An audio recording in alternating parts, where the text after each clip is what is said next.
Bienvenidos al ciclo de charla de los viernes del Observatorio. En esta oportunidad nos complace presentar al doctor Claudio Quiroga, Hola. que es investigador de esta casa y nos va a hablar sobre agujeros negros. Bueno, hola, ¿qué tal? Pocas veces me sentí tan alto en la vida, así que bueno, es un gusto verlos a todos por igual. Bueno, yo voy a hablar sobre agujeros negros, sobre todo cómo ver lo que es imposible de ver. ¿Por qué? Porque los agujeros negros, vamos a ir viéndolo de a poco, en principio es algo que no se podría ver, de hecho fue algo impensable durante muchísimo tiempo. Hasta el año 1905 no había siquiera la posibilidad de imaginarse algo así como un agujero negro. Y el agujero negro apareció por como aparecen las cosas en la vida. Las cosas no funcionan, era fines de 1800, la física era considerada una ciencia muerta, quedaban un par de detalles para resolver, pero básicamente no había demasiado para investigar, pero había algunas cosas que no cerraban. Y esas cosas que no cerraban parecían ser detallecitos. Ahí. Parecían ser detalles que no se encontraban solución. Y en ese momento, bueno, estando la ciencia parada, habían dos opciones. O seguimos buscando parches, o tratamos de innovar algo nuevo. Y en ese sentido, en ese momento apareció Einstein, que todos lo conocemos, que hizo su teoría de la relatividad, donde viendo sobre todo que muchos experimentos con luz, aparte que se tenían que funcionar con luz, no podían ser explicados, se le ocurrió cambiar un poco la mecánica, la física que se conocía, poniendo un postulado que hasta ese entonces era impensable. El postulado era que nada se puede mover más rápido que la luz. Este postulado, que parece medio arbitrario, que de hecho suena arbitrario, porque algo no se puede mover más que la luz, hasta ahora viene dando resultados, en el sentido que no se encontró nada hasta el día de hoy que se mueva más allá de la luz, que se mueva con mayor velocidad que la luz.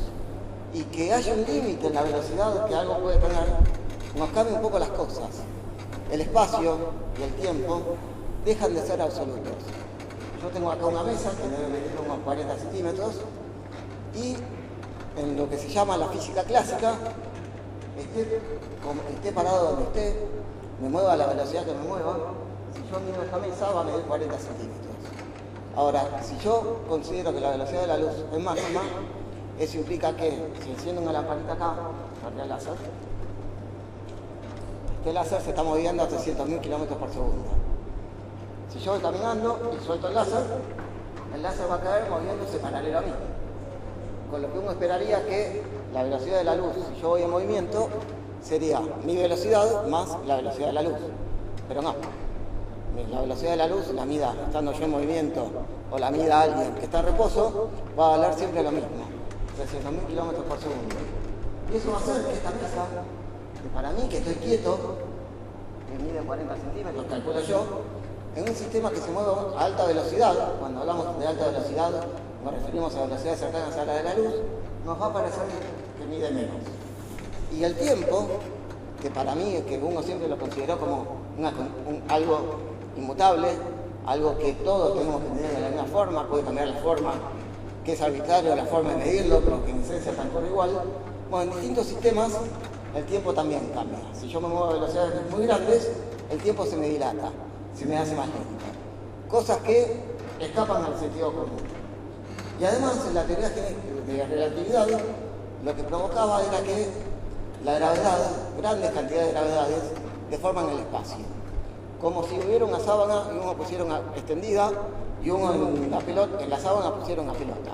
El espacio se va a deformar. Bueno, todo esto es una excusa para hablar de agujeros negros, de los que hablamos muchos, de los que sabemos poco y de los que ni siquiera sabemos si existen. O al menos no estamos un 100% convencidos, sí lo estamos en realidad, pero hay una falla de duda. Todavía queda una duda. Entonces, bueno, considerando esta posibilidad que se nos aparece con que la velocidad que no pueda haber más, una velocidad mayor que la de la luz, y que se pueda producir a partir de eso un agujero negro, se nos plantean varias preguntas. Esa posibilidad de que puede existir un agujero negro, sí, efectivamente pasa. Podría ser una simple posibilidad, un lindo dibujo matemático, pero que no significara nada más. ¿Qué debería pasar para que exista un agujero negro? Sería la otra pregunta que tenemos que hacer. Y lo otro, ¿qué astros podrían generar agujeros negros? O si se podrían generar agujeros negros de la nada, espontáneos, o qué tipo de forma. Pero para eso, antes de hablar de agujeros negros, les voy a dejar el puntero, que es valioso, deberíamos hablar un poco de las cosas que nosotros sabemos. Si yo agarro este encendedor, lo tiro para arriba, el encendedor me vuelve a caer. ¿Por qué vuelve a caer? Porque la Tierra tiene masa y la masa provoca una fuerza de atracción gravitatoria. Es decir, que hace que no se pueda despegar. Sin embargo, yo lo puedo hacer más alto, dándole, tenía que fuera a pasar eso, por eso es el puntero. Lo que va a pasar es que me va a alcanzar una mayor altura, pero va a volver.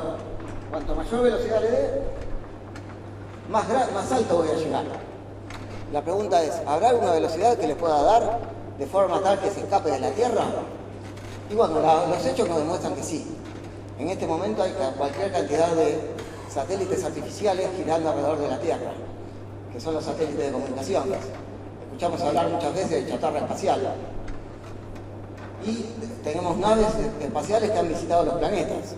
No tripuladas, pero que visitaron los planetas. Todos los planetas del sistema solar fueron visitados por alguna nave de origen terrestre. Y de hecho, en este momento, hay 4 naves espaciales, que son la Pioneer 10, Pioneer 11, Voyager 1, Voyager 2, así dicho en castellano, Viajero 1, Viajero 2, Pioneer 11 y Pioneer 12, que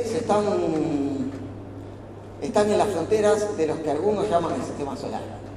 A mí no me gusta mucho eso de que están en la frontera de lo que se llama el sistema solar, pero en algún sentido están en la frontera del sistema solar. Y bueno, ¿qué necesitamos para eso? Darle una velocidad suficiente como para que un objeto que yo tenga acá pueda escapar. Ahora, ¿qué de la Luna? Si yo voy a la Luna y quiero que algo se escape de la Luna es un satélite natural de la Tierra. Sí, por supuesto más chico y tiene menos masa. Es decir, voy a tener que utilizar una menor velocidad de escape para lograr sacar algo de la Luna. Si estuviera en un planeta con más masa, voy a necesitar una velocidad de escape mayor para que pueda salir de ese planeta con más masa. Pero no solo la masa es lo que cuenta el tamaño. Si la Tierra tuviera el doble de tamaño que tiene, la fuerza gravitatoria con la que caería un objeto sería menor. ¿Por qué? Porque como es de esperar, cuanto más lejos está algo, menor va a ser la fuerza con la que se atrae.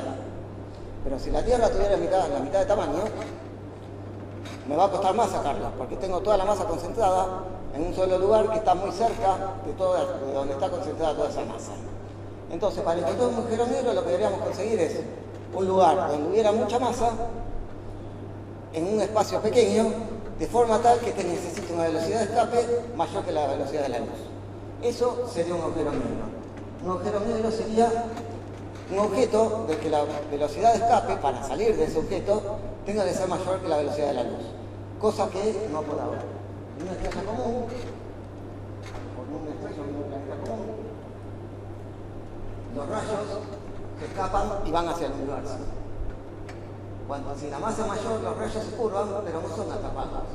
En el caso de un agujero negro, si uno encendiera una lámpara, una linterna de un agujero negro, la luz volvería a caer. Ahora, nosotros recién hablábamos en ejemplo poniendo cosas materiales. Para la luz, la gran pregunta es si será lo mismo para la luz. Y bueno, la respuesta que tenemos es que sí.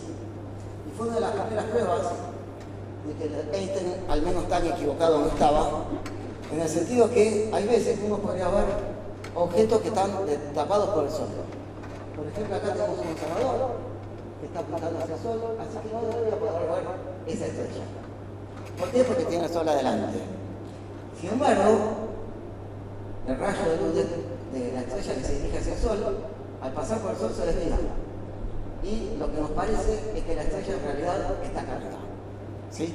Esto, por supuesto, de día no lo podemos hacer, porque de día no vemos estrellas. Pero hay momentos del día donde aparece la oscuridad, que es cuando hay eclipse de sol.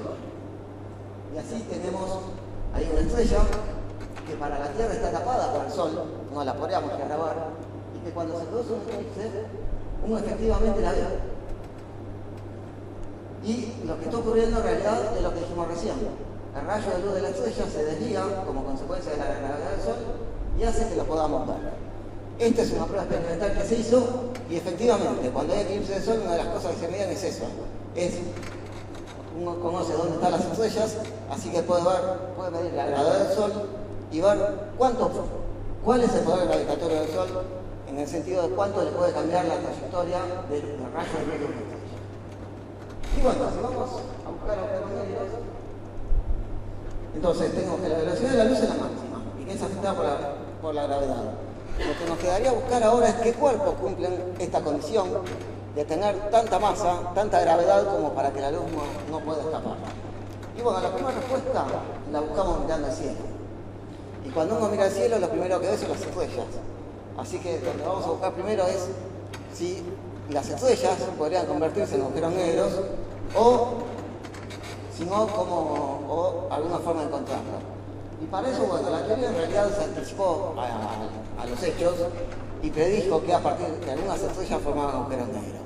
Pero para eso deberíamos conocer un poco la historia de las estrellas. Las estrellas se forman a partir de nubes de gas que están compuestas principalmente de hidrógeno y de helio. Principalmente hablo de un 90% de hidrógeno, 80% como poco de hidrógeno y el resto de helio y un poquito de alguna que otra cosa.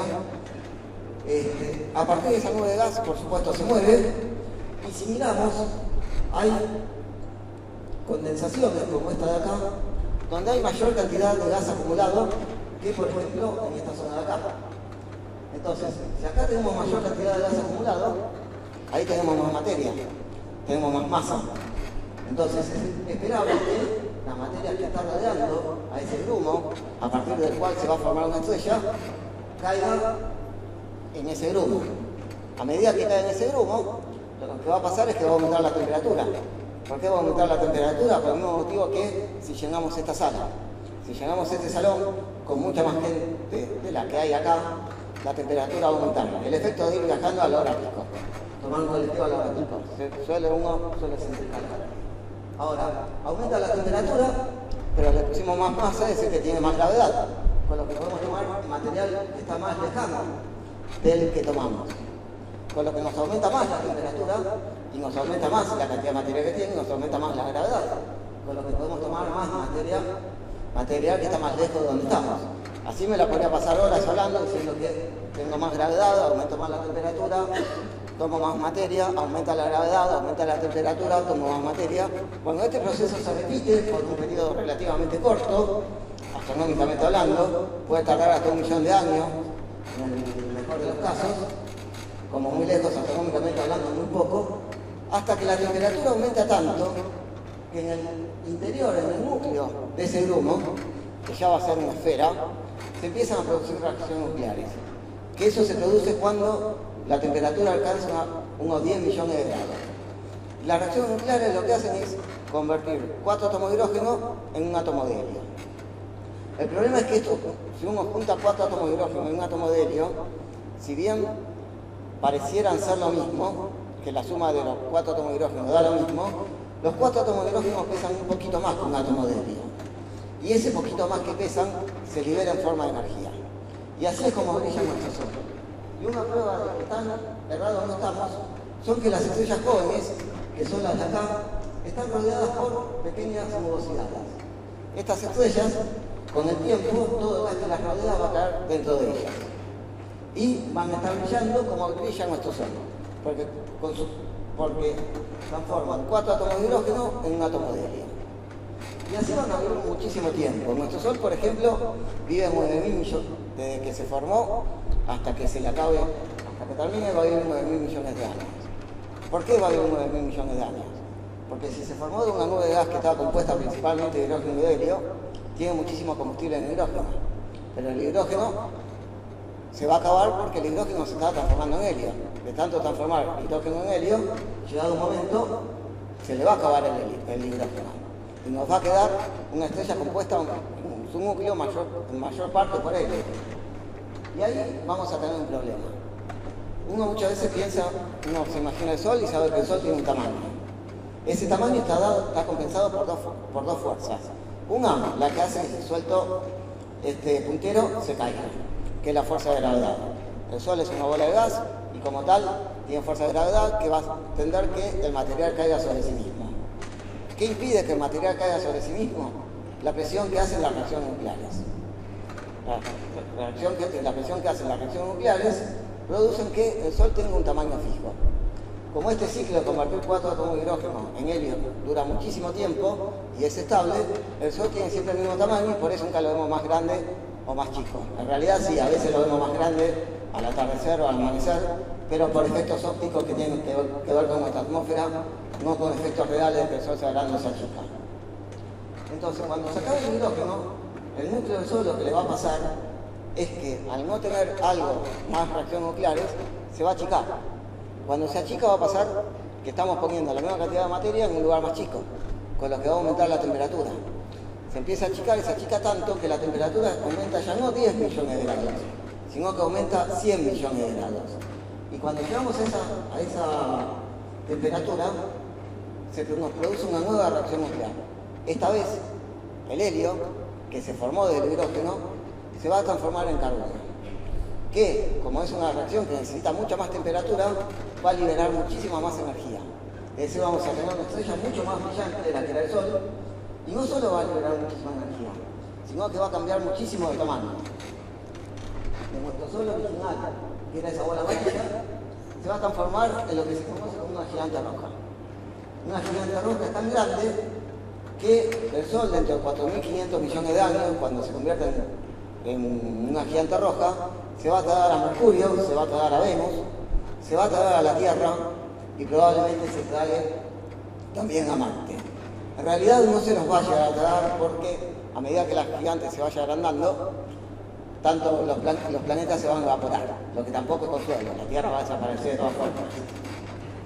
Pero bueno, va a sobrevivir así, como una gigante roja, por un tiempo, hasta que se le acabe el helio. ¿Por qué se le va a acabar el helio? Porque se está convirtiendo en carbono. Cuando se le acabe el helio, lo que nos va a ocurrir es lo que nos pasó antes. La estrella ya no hay algo que la tire para afuera y que haga que no se contraiga. Entonces la estrella se va a empezar a achicar porque la única fuerza que hay es la gravedad. Y no hay nada que la detenga. Y se va a achicar todo lo que pueda. ¿Qué es todo lo que pueda? Sería el espacio mínimo que ocuparíamos todos, nosotros, sin morirnos, si nos juntáramos en un lugar y estuviéramos todos apretados y siguiéramos vivos. El tamaño que va aquí es tan solo este tamaño. Y esta es la Tierra y el tamaño que va a tener es este. Un tamaño un poco más grande que la Tierra, que es lo que se conoce como una enana blanca. Y no tiene un tamaño más chico porque ahí entran todos los átomos de carbono que quedaron de la transformación del helio en carbono. Y por eso esto va a ser muy caliente, ya se lo puede considerar una estrella muerta, en el sentido que, si bien emite luz, no tiene más reacciones nucleares, y está brillando porque se calentó al achicarse, al contraerse. Y con el paso del tiempo, como todo, se va a enfriar hasta que simplemente se va a convertir en una enana negra, que no tiene nada que ver con un agujero negro, sino que simplemente va a ser una bola de gas, de carbono, fría, que no la vamos a poder ver. Pero no la vamos a poder ver porque no emite, no porque la luz no puede escapar. En este momento a las enanas blancas las vemos. Las enanas blancas son débiles, pero las vemos, así como un agujero negro no puede ser. Entonces, si vemos que el Sol no nos dio resultado y sabemos que necesitamos mucha masa para que la velocidad de escape sea grande, pensemos qué pasaría con estrellas que son mucho más grandes del Sol, que tienen mucha masa. Una estrella, por ejemplo, que tenga 10 veces la masa del Sol. Cuando esta estrella va a pasar lo mismo, va a empezar transformando 4 átomos de hidrógeno en un átomo de helio. Lo hace de otra manera y por eso brilla más y vive menos tiempo. Porque brilla muchísimo. La gran diferencia es que cuando se le acabe el hidrógeno, va a pasar lo mismo, se va a empezar a achicar, se va a aumentar la temperatura, pero la temperatura ahora va a aumentar mucho más que en el caso que lo que va a pasar con el Sol. Va a aumentar más de 100 millones de grados. Con lo que, al iniciarse la reacción que convierte helio en carbono, va a ser mucho más intensa, con lo que va a brillar muchísimo más que lo que brilla una gigante roja.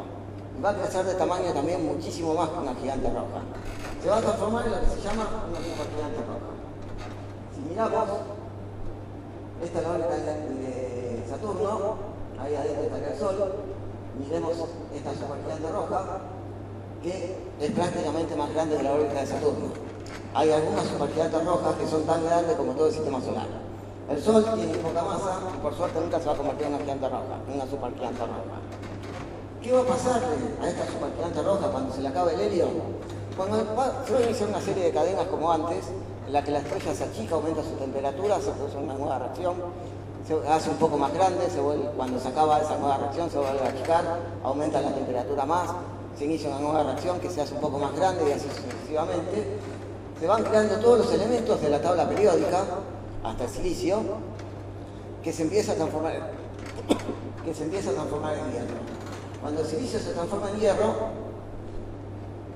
ya no quedan más reacciones nucleares, ahora sí se empieza a achicar, pero nunca va a alcanzar la temperatura para que el hierro produzca una nueva reacción nuclear que genere nuevos elementos. Y ahora es donde tenemos que imaginarnos una situación. Estamos con imaginemos que yo suelto esto desde acá. Va a caer a mi pie a una velocidad determinada. Imaginemos que yo tiro este mismo puntero desde un 10º piso. Va a llegar al suelo con muchísima velocidad. Además, si cae la cabeza de alguien, muy seguramente lo mata. ¿Sí? Ahora, imaginemos algo que está cayendo desde los confines del sistema solar hacia el centro de la estrella. Va adquiriendo cada vez más velocidad, más velocidad, más velocidad. Voy a tener que soltar el micrófono un segundo. Va a caer con tanta velocidad que lo que se va a producir es un choque así. Va a chocar sobre sí misma y el choque es tan potente que va a rebotar. Y ese choque tan potente lo podemos ver en informe de supernova. ¿Qué es una supernova? Bueno, esa estrella que está marcada con la flecha, de ahí es una supergigante roja que en el año 1987 se convirtió en supernova y cambió esto. Fíjense que las estrellas de arriba y las estrellas de abajo son las mismas en las dos fotos. La luz que emite cuando la estrella se convierte en supernova es tanto como es mayor que la que emite toda la galaxia en la que está esta estrella. Esta supernova del año 87 emitió más luz que toda la Nueva Magallanes, que es una galaxia satélite de la Tierra. ¿Qué va a pasar con esta nebulosa? Bueno, dijimos que iba a ser un gran choque donde rebotaba materia. Y lo que se va a formar es un remanente supernova, una nueva nebulosa. En este proceso donde se forma la nebulosa, se crean todos los elementos. Nosotros estamos acá gracias a nebulosas. Los compuestos orgánicos de los que estamos formados, las moléculas, se formaron después de la explosión de una supernova. Si no existieran las supernovas, nosotros no estaríamos acá. Nosotros venimos de lo que fue alguna vez una supernova. Somos el polvo de una supernova. Esta remanente supernova explotó, es de una supernova que explotó en el año 1054, que fue una supernova relativamente cercana y brilló tanto que se la vio de día.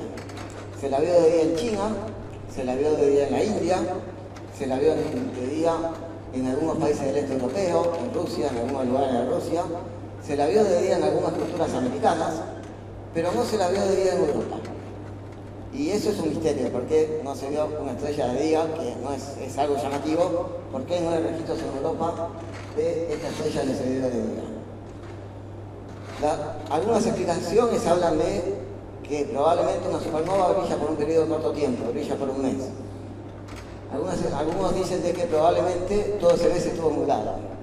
Eso podría ser cierto en países como Inglaterra, en los países que están muy al norte, que tienen la mayor parte del tiempo nublado. En países como Italia, en países como España, en países incluso como Francia, es poco creíble que haya estado todo un mes nublado. Puede pasar, por supuesto, pero no es demasiado creíble. Quizás tenga que ver más con el contexto social. Estamos en plena Edad Media, que se consideraba que el universo era inmutable, que no se creaba nada en el universo, que el universo iba a ser así para siempre, que nada nuevo iba a desaparecer y nada nuevo iba a desaparecer. Quizá la concepción de ese universo que se tenía en ese momento permitió que pasara desapercibida esa estrella que se veía de día. Como sea, esa estrella estuvo y hoy por hoy quedó algo de esa estrella que está en el centro, que se conoce como estrella de neutrones. ¿Qué es una estrella de neutrones? Bueno, la estrella explotó, pasó esta supernova, y si lo que quedó de la supernova tiene menos de 3 veces la masa del Sol, la estrella se achica, se achica, se achica, pero hay tanta masa que ya los átomos de hierro no soportan la fuerza gravitatoria. Sería como que nosotros que estuvimos acá todos juntos, ocupando el lugar más chico posible, todos apretados pero vivos al fin, viniera una topadora y nos aplastara más. Quedaríamos partidos. Bueno, los átomos se partieron y quedaron los componentes de los átomos sueltos. Quedaron los protones por un lado, los neutrones por el otro lado y los electrones también dando vueltas en ese cuerpo pequeño. Los protones tienen carga positiva, los electrones tienen carga negativa, naturalmente se chocaron entre ellos y formaron neutrones. Y son los que se conocen como estrellas de neutrones. Las estrellas de neutrones tienen altísima gravedad, pero no son agujeros negros. ¿Por qué? Porque los podemos ver. Son muy débiles, apenitas brillan, pero los podemos ver. Ahora, el tema es, ¿qué pasa si en vez de tener menos de 3 veces la masa del Sol, tuviera más de 3 veces la masa del Sol? En ese caso, la gravedad también rompería los neutrones, la gravedad rompería las partículas que forman a los neutrones y nos quedaría simplemente algo, la materia en una forma que no conocemos, con un campo gravitatorio muy pequeño, en un espacio muy pequeño y un tamaño de aproximadamente unos pocos kilómetros, concentrado algo que tiene una cantidad de masa equivalente a 3 veces la masa del Sol. Y ahí sí, tenemos que la velocidad de escape de ese cuerpo es mayor que la velocidad de la luz. Por lo tanto, estamos ante un agujero negro que nunca vamos a poder ver. Y con lo que todo esto no deja de ser un lindo cuentito y no nos dice nada de si los agujeros negros existen. Porque si todo esto que yo conté es cierto, al agujero negro no lo vamos a poder ver. ¿Por qué? Porque la luz, si hubiera, hay energía en el agujero negro, pero no puede escapar porque la velocidad de escape es mayor. Si yo lo iluminara con alguna fuente externa, iluminara con un láser, el agujero negro se pegaría la luz y no reflejaría, por lo tanto tampoco podría verlo. Así que parecería que estamos condenados a esta eterna duda de si los agujeros negros existen o no. Pero bueno, por suerte, si bien al agujero negro no lo podemos ver los efectos del agujero negro en si hay algún otro cuerpo cercano. Y esos otros cuerpos cercanos están.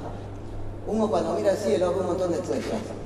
Y todas parecen ser que hay estrellas individuales, que hay una sola. Esta noche, si no se termina de nublar, cuando vayan a ver por el telescopio,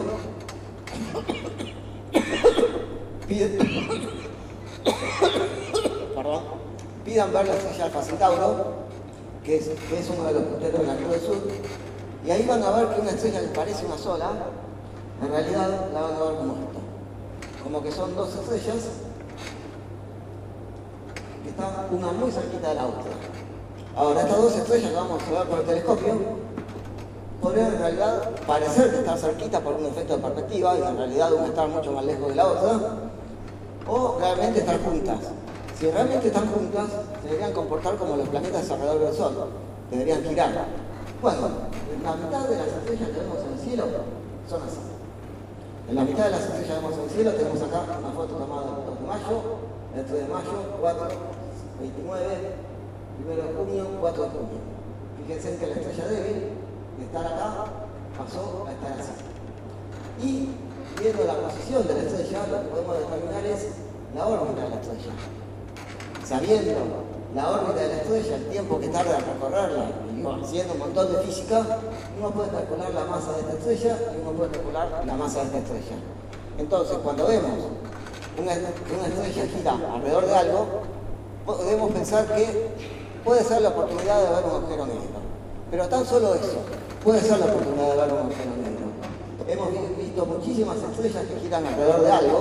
De hecho, Sirio, durante mucho tiempo se lo vio como que algo giraba alrededor de Sirio, que Sirio giraba alrededor de algo, y sin embargo eso no es un agujero negro. ¿Cómo sabemos si es un agujero negro? Viéndolo así no nos va a alcanzar, porque podemos decir que es un agujero negro si tiene más de 3 masas solares. Pero la estrella que no vemos en realidad puede ser una estrella común y corriente de alta masa, que no la vemos porque está tapada por una nebulosa, por un disco, y ese disco es invisible y en realidad no la estamos viendo por eso y no porque es un agujero negro. Entonces lo que necesitamos es que las estrellas no solo estén juntas, y esto ya no es tan común, sino que interactúen una estrella con la otra. ¿A qué le llamamos interactuar? Bueno, cada estrella tiene su propia gravedad. El hombre en la luna caminaba, pese a que la luna gira alrededor del sol. Daba saltos grandes porque la gravedad era menor, pero el hombre no era que saltaba, los astronautas no saltaban y se iban de la luna, sino que volvían a caer. Entonces cada estrella tiene su zona de influencia gravitatoria. Si yo soltara algo acá, va a caer a esta estrella. Si suelto algo acá, va a caer a esta estrella. Si suelto algo en el medio, esta estrella tiene más masa, así que tiene más gravedad. Esta estrella tiene menos masa, así que tiene menos gravedad. Ahí van a estar las fuerzas de gravedad equilibradas y lo que yo suelte en ese exacto punto se va a quedar ahí. Si yo suelto algo de afuera, en realidad se va a quedar orbitando o de acuerdo a la dirección que apunte va a caer en una u otra estrella. Entonces, si una de estas estrellas por algún motivo creciera de tamaño y entrara en la zona de influencia gravitatoria de la otra, habría un traspaso de masa.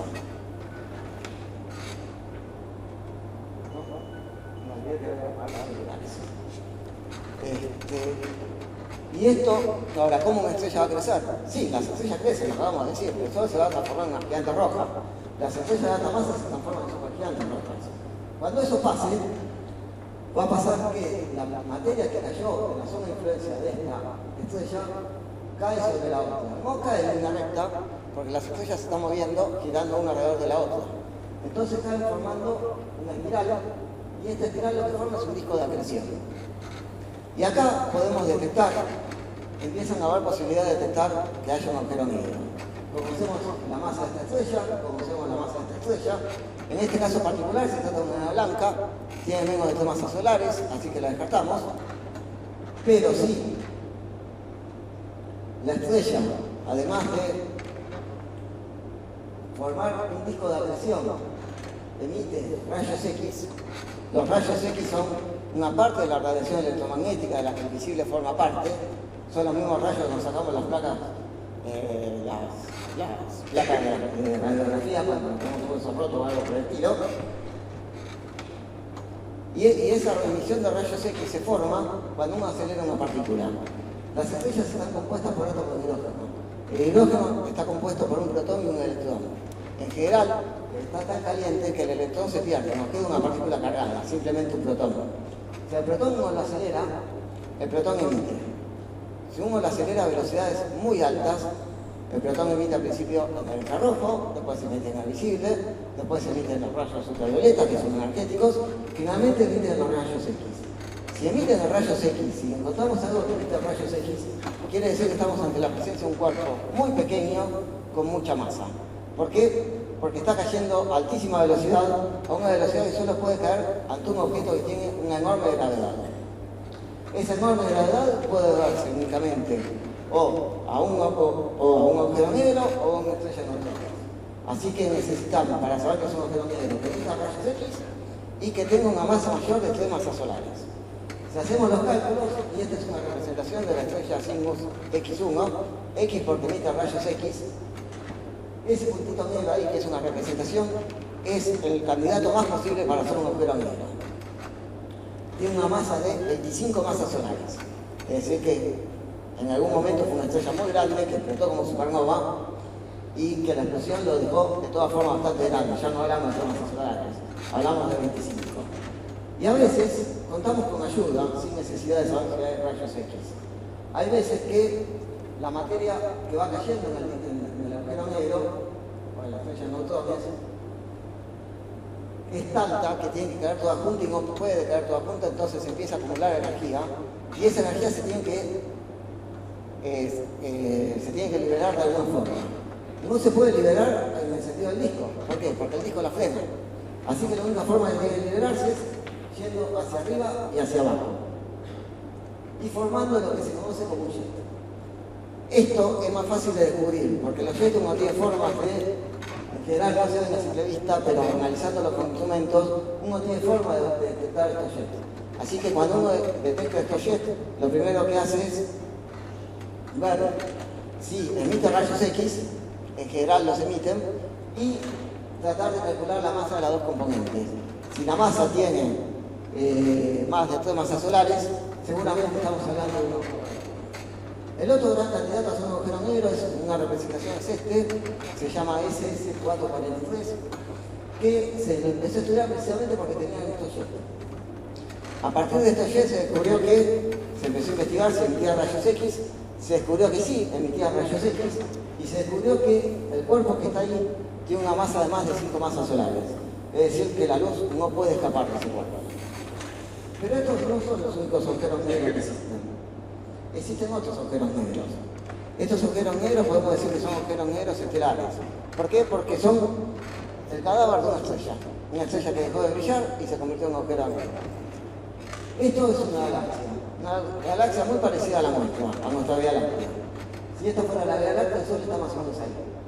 En el centro de la Vía Láctea, y en el centro de todas estas galaxias, se supone que hay un agujero negro supermasivo. Por supermasivo queremos decir que ese agujero negro tiene una masa de 25 millones de veces la masa del Sol. No 25 veces, 25 millones de veces la masa del Sol. Y lo que se piensa es que existe la posibilidad que quizás esos agujeros negros fueron estrellas a las que les pasó toda la historia que les conté de cómo se formaron los agujeros negros, que esos agujeros negros se fueron juntando, pero se tuvieron que haber juntado varios millones de agujeros negros. Con lo que se cree que es probable, que es posible, pero poco probable que se hayan formado de esa manera. Más bien se supone que esos agujeros negros se formaron con la misma galaxia, que hubo un colapso de presión tal que directamente se formó un agujero negro. Estos agujeros negros supermasivos los detectamos por primera vez viendo estrellas con algo parecido a jets, como vimos con los agujeros negros que eran de estrellas. Y estos jets son gigantes, tienen el tamaño que pueden llegar a más grande que la propia galaxia. Todo esto de acá es una galaxia. Y la única forma de explicar estos jets es que acá hay un pico de presión, que son estrellas que el agujero negro supermasivo, el super agujero negro, se está comiendo. Como vemos acá, lo que estaría pasando en estos agujeros negros supermasivos de jets es que las estrellas están cayendo, las cercanías están cayendo alrededor de él. Y están cayendo de una forma tal, junto con el gas y polvo, que no pueden contener toda la energía y la liberan de la misma manera que liberaron los jets. ¿Cómo? Mandando esto para acá, que en el caso de la galaxia no se llama jet, sino que se llama blazar. Se supone que de todas las galaxias les pasó esto. Las galaxias que vimos como la primera, que tenía la foto, que no había ningún jet ni nada que indicara que había un agujero negro, como nuestra propia Vía Láctea, se supone que ya atravesaron la etapa que acumulan y que se comen material de alrededor. Y que por eso quedó simplemente el agujero negro supermasivo que no está siendo influenciado por nada. Y hay una forma más, que era medio inesperada, para detectar agujeros negros. O para que sea muy posible que exista un agujero negro. Que son este tipo de efectos. Si miramos bien, acá vemos el objeto del medio es más alargado, los demás son más circulares. Hay deformación por distorsión del aire, pero se nota claramente que esto es medio achatado y que los otros son más o menos circulares. Cuando acá en realidad lo que estamos viendo es una galaxia que está muy lejana y un cuásar. Un solo cuásar. Este y este en realidad es un mismo objeto, que lo vemos en 4 lugares distintos. ¿Por qué lo vemos en 4 lugares distintos? Por algo que dijimos al principio. Los cuásares, que eran los 4 costados, serían este. Está en línea recta con la Tierra, pero se encuentra como un lugar con una galaxia que tiene un agujero negro. Como el rayo que viene desde acá, se desvía y va para acá. El rayo que viene de acá, se desvía y va para acá. Lo mismo pasa que los rayos van por el costado, con lo que termina formando una figura que parece un círculo o una cruz, como se la conoce a esta, que se la conoce como la cruz de Allen. En fin, al día de hoy hay asegurados estamos seguros de que hay casi 6 agujeros negros. Y estamos casi un 100% convencidos que realmente son agujeros negros. Hay 8 posibles agujeros negros supermasivos. Y dentro de los agujeros negros supermasivos los mayores candidatos a que realmente sean agujeros negros son los que producen este tipo de efectos, que son los que se llaman lentes gravitacionales. Con todo esto, la gran pregunta es, ¿existen los agujeros negros? Casi seguro que sí, pero no podemos estarlo seguro y nunca lo vamos a estar seguros por todas las complejidades que hablamos en la charla. Bueno, es todo. Si quieren preguntar algo.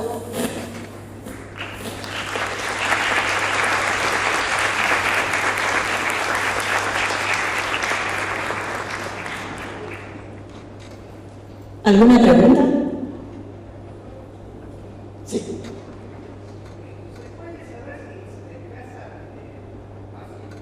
¿Los agujeros negros? Sí. En realidad, en el espacio, cuando si alguien pregunta si algo se mueve, uno siempre tiene que contestar que sí. Todo se mueve. En realidad, los cuásares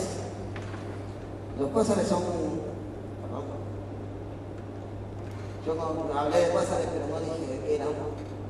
Son objetos muy lejanos que tienen una apariencia estelar, parecen casi estrellas, pero emitían mucho más que una estrella, y que se sabía que se estaban alejando a velocidades muy altas, a velocidades del orden de la velocidad de la luz. No tanto como la velocidad de la luz, pero sí a velocidad del orden de 0,4 veces la velocidad de la luz.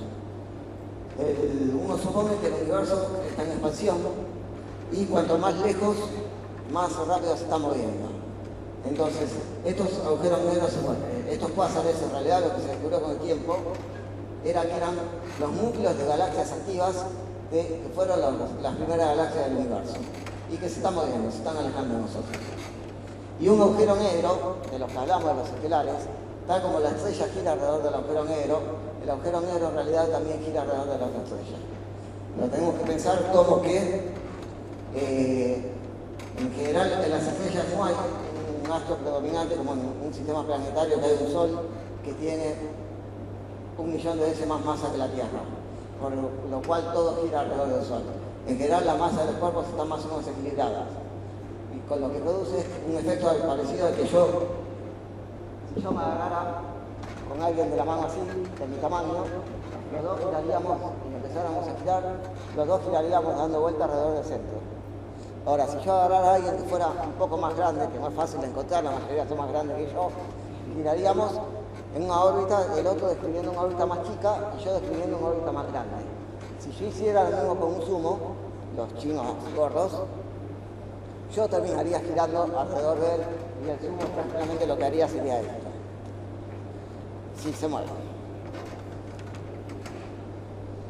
¿Alguna otra pregunta?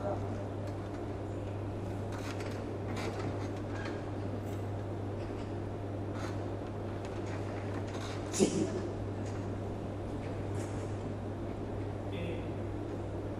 Sí. Quizás la pregunta sea algo estúpido, no sé. No hay preguntas estúpidas. Si vemos, tomamos la teoría de la relatividad cósmica y sabemos que el universo está en expansión, ¿es posible que nuestra galaxia habite dentro de un agujero negro? Nuestra galaxia tiene... Paradójicamente conocemos muy poco de nuestra galaxia. Todo el mundo piensa, todo el mundo por todo el mundo, me refiero a los astrónomos en general, solemos decir que nuestra galaxia es espiral. Eso quiere decir que es muy parecida a esta de acá. Los estudios que se han hecho no muestran esto, pero lo que sí sabemos es que nuestra galaxia tiene en el núcleo un agujero negro supermasivo. Ese agujero negro supermasivo, alrededor de ese agujero negro supermasivo orbitan estrellas con órbitas muy elípticas y con órbitas con cierto caos, es decir, que no están todas en el mismo plano y que se van cruzando entre ellas, por lo que ese agujero negro no se está talando más cosas y no hay un jet hacia arriba o hacia abajo. Pero sí, toda la galaxia tiene un agujero negro supermasivo. Todas. O al menos eso es lo que pensamos. Insisto, no tenemos la certeza de ninguno. Pero lo que pensamos es que sí, que todas tienen un agujero negro supermasivo. Sí. Hola. ¿Y si habría un agujero negro? O sea, ¿se va a traer la Tierra? decir lo que... No, porque estamos muy alejados como para traerse. Hay unos pocos estudios de un par de galaxias en los que aparentemente por la disposición de la galaxia el agujero negro supermasivo se terminaría tragando a toda la galaxia. En ese caso el agujero negro supermasivo abarca una gran parte de la galaxia. En galaxias como la nuestra y en la mayoría de la galaxia, el agujero negro está ubicado en el centro, ahí en un lugar que prácticamente no se observa con la dimensión de la galaxia, y una vez que está muy alejado no tiene la gravedad suficiente como para atraer más cosas. Depende de qué tan lejos o qué tan cerca esté. Si el Sol fuera un agujero negro, bueno, las cosas serían muy distintas, pero hay estrellas que orbitan alrededor de un agujero negro a una distancia más o menos la misma que el Sol y la Tierra, y el agujero negro no se la traga. El agujero negro no se la traga por algo muy simple. La estrella gira alrededor del agujero negro. No se acerca nunca al agujero negro como para empezar a tirar y tragárselo. Si fuera una estrella que tiene una órbita muy elíptica, digamos que acá está el agujero negro y la estrella, en vez de tener una órbita circular, tuvieron una órbita así. Cuando pasara por acá seguramente desgarraría parte de la estrella y tarde o temprano terminaría comiéndosela. De hecho, hay un par de sistemas estelares que se supone que emiten rayos X por eso. Hay un par de sistemas binarios que emiten rayos X por momentos. Pasan un periodo de un mes en el que emiten rayos X y un periodo de un año en el que no emiten. Cuando se los estudió en detalle se descubrió que la estrella que orbitaba el agujero negro tenía una órbita muy elíptica. Entonces, cuando la órbita pasaba cerca del Sol, del agujero negro, el agujero negro tiraba, le sacaba materia a la estrella y se producían rayos X. Ahora, cuando la estrella se iba alejando del agujero negro, el agujero negro lo único que hacía era cumplir la función del Sol, tenerlo atrapado en su campo de gravedad. Un agujero negro no necesariamente se va a tragar a nada. Un agujero negro en general lo que va a hacer es mantener en órbita, como mantiene en órbita la Tierra y la Luna, al objeto que está cerca. Para tragarse algo tiene que ser algo que esté pasando muy cerca, de forma tal que lo pueda destripar, pero tiene que pasar muy cerca. Un agujero negro que esté separado, como la Tierra está del Sol, no va a pasar absolutamente nada, salvo que la estrella, supongamos que un agujero negro y una estrella como el Sol, en el momento que el Sol se convierta en una gigante roja, ahí sí el agujero negro puede empezarle a tragar materia, porque el agujero negro, dijimos que el Sol se va a convertir en una gigante roja y se va a tragar a la Tierra. La estrella entraría dentro del agujero negro y en ese caso sí podría en una cadena tragarse de a poco a la otra estrella, pero en general no es lo que va a pasar. Esto pasa más que nada en las galaxias, en los agujeros negros supermasivos, con la materia primordial de la galaxia cuando recién se formó. En la galaxia ya formada, toda la materia que había alrededor del agujero negro ya se la tragó, y por eso tenemos esta foto común y corriente que no nos dice absolutamente nada respecto a agujeros negros. Sí. Una consulta. En la materia que absorbe, ¿qué pasa y cuánto dura más o menos? ¿Cómo? La materia que absorbe el agujero negro. Sí. Absorbe. Hola. Sí, Sí, ahora la sí. materia que va absorbiendo, ¿a dónde queda y cuánto duran los agujeros negros? No, el agujero negro dura para siempre. Al igual que la enana blanca, va a durar para siempre. Una enana blanca va a ser una bola de una masa que va a tener más o menos la masa del Sol, en el tamaño de la Tierra, que se va a enfriar y va a ser una bola negra que no la vamos a ver porque no emite cuando se enfríe. El agujero negro es lo mismo. El agujero negro va a durar de por vida. La materia que cae para siempre. Y nunca más vamos a saber de esa materia. Va a quedar atrapada en el agujero negro, tal como la luz no puede quedar. Una vez que cayó al agujero negro, la materia esa para nosotros deja de existir en nuestro universo. No tenemos forma de saber qué está. Vamos a verla emitiendo rayos X cuando está cayendo. Vamos a ver la última emisión de rayos X cuando casi cayó. Una vez que cayó no la vemos más y quedó atrapada en el agujero negro. Lo que hace es un agujero negro más poderoso, en el sentido que va a ser un agujero negro que tiene más masa, por lo tanto se va a achicar y va a tener más gravedad que antes.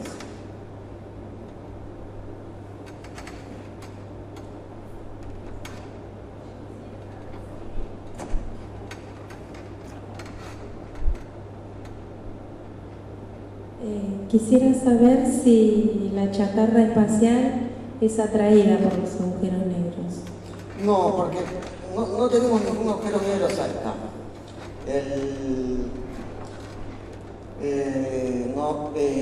La chatarra espacial es atraída por la Tierra. Y es atraída por la Tierra porque, si bien las naves espaciales escapan de la órbita, escapan de la atracción terrestre, en general aún se meten en la atmósfera de la Tierra, lo que las va produciendo una fricción, con lo que tarde o temprano terminan cayendo a la Tierra. Es común escuchar en los noticieros cada tanto de que se va a caer un satélite. Esas caídas más o menos se pueden programar para que caigan en los océanos, pero la chatarra espacial es atraída por la Tierra exclusivamente. En la gravedad hay un tema con la distancia. Si bien el Sol tiene mucha más gravedad que la Tierra, la chatarra espacial está muy lejos del Sol. Y el Sol predomina en la chatarra espacial en el sentido que la Tierra gira alrededor del Sol y la chatarra espacial gira alrededor de nosotros y por lo tanto, girando alrededor de nosotros, gira alrededor del Sol. Pero al momento de caer, cae hacia nosotros. No cae ni hacia el Sol ni hacia ningún otro lugar.